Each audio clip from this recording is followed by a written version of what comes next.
I-marinate ang karning baka, lagyan ng soy sauce at durog na paminta.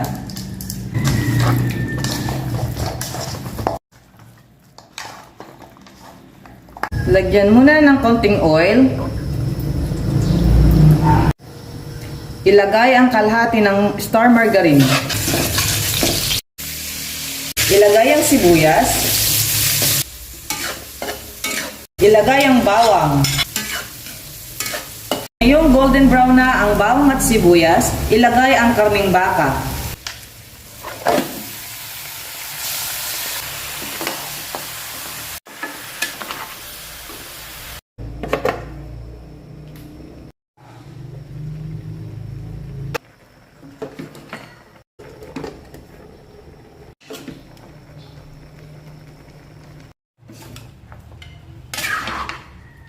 Ngayong tapos ng sangkutsahin ang karning baka, ilipat sa kaserola upang palambutin.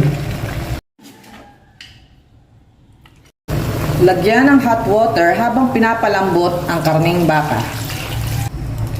Ilagay na rin ang dahon ng laurel at oyster sauce.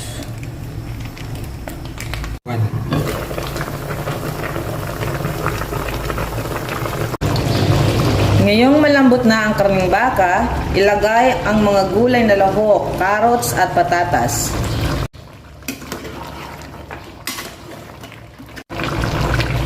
Ilagay na ang caldereta sauce. Ilagay ang tomato paste. Haluin mabuti upang manuot ang masarap na lasa. Ilagay na rin po ang garbanzo sauce at pork and beans habang naluluto ang gulay.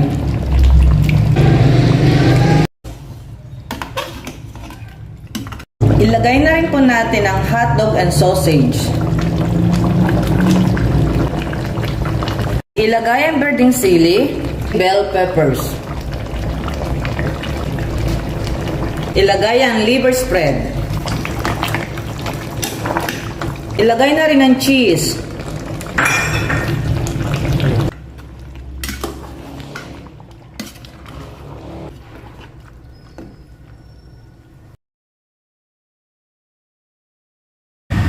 Luto na po ngayon ang ating special beef caldereta. Napakasarap ng salsa. Amoy pa lang matatakam ka na.